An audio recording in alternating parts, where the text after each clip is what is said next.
I thought I'd make this video to showcase to you guys how I actually finished rank 1 in season 6. I know I pretty much climbed out of nowhere and not many people know who I was, so this will probably help you out as a jungler. I know there's plenty of videos on YouTube telling you guys how to climb, but like most of these people don't know what they're talking about. They just tell you to be less toxic and take whatever you have at your disposition to win games. But I think I am in a position to actually show you how to win games and how to improve as a player. So this video is going to be split up into two parts, where I firstly explain the psychological aspects of climbing, and the second part will entail how to progressively improve as a jungler, so the more fundamentals and depths into the game. So the first bit of advice I can give you is to maintain a positive attitude in solo queue.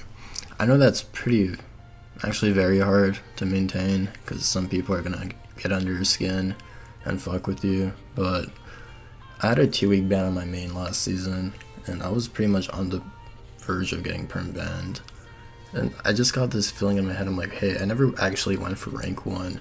What if I just shut my mouth, compliment these fucking bad players, and hope to win the game? And like, look at that, I easily got top 10. I know jungle is an overpowered role, but it got to the point where games were so much easier. Like, everyone was just focused, there was no arguing, because I was always the root of the problem. Another small thing you can do to climb the ladder is to communicate as much information as possible with your team. I know some people use alt chat to socialize with the enemy team, but if you're actually serious about climbing, then you need to be as competitive as possible and actually look into winning. So like, small things add up, as timing summoner spells, knowing where the enemy jungler is. All these things will like help you become a better player. This third bit of advice is pretty huge, so you want to play as many meta junglers as possible. When you go on Champion GG, the highest win rates are pretty much just Colossus junglers such as Hecarim, Vi. You get the idea. The reason for this is because Colossus is like pretty much the most broken keystone right now.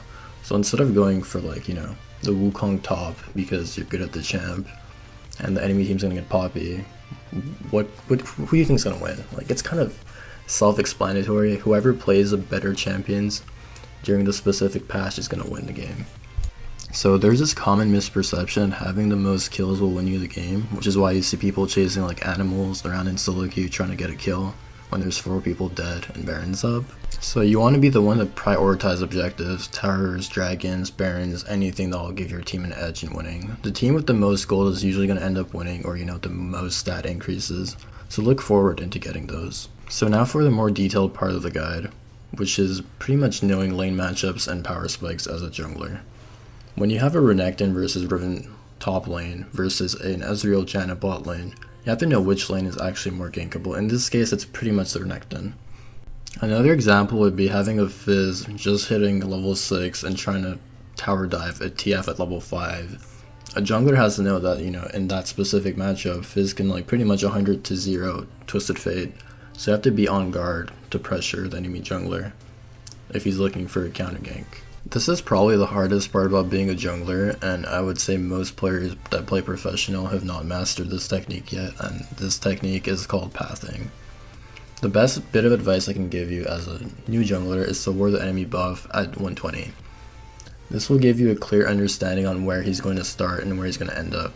So you need to play accordingly, depending on the matchups as junglers and the lane matchups. I know it's extremely hard to explain pathing, so I'll be releasing some videos in the future, so stay tuned for that and I'll teach you guys how to correctly path, depending on your elo. This next bit of advice will actually help you tremendously. This is what I used when I was climbing to rank 1. Yes, it's kind of a handicap, jungle is an overpowered role, etc., but if you want to be at the top, you have to put yourself in the best position to do so. And this technique revolves around using NEOPGG. Using this website, you can realize who's actually off role, who's on role, and what lanes you should prioritize as a jungler. So for example, if you get a support main playing top lane, they're going to tend to go towards the more tanky top laners such as Poppy, Malphite. And you want to stay away from that lane as much as possible. You have to know who's playing on role on the enemy team and who's playing on role on your team. So you want to prioritize the lanes that are playing at their best role on your team and set back enemy team who's off role. This tip is more towards high-elo, so once you start hitting Diamond 3, you're going to start seeing names pop up more frequently, and you have to know which players are worth giving resources to. So, once I've hit high-elo, I pretty much play with pros and, high solo queue players every game, and I've gotten to the point where I know who's worth investing my time into.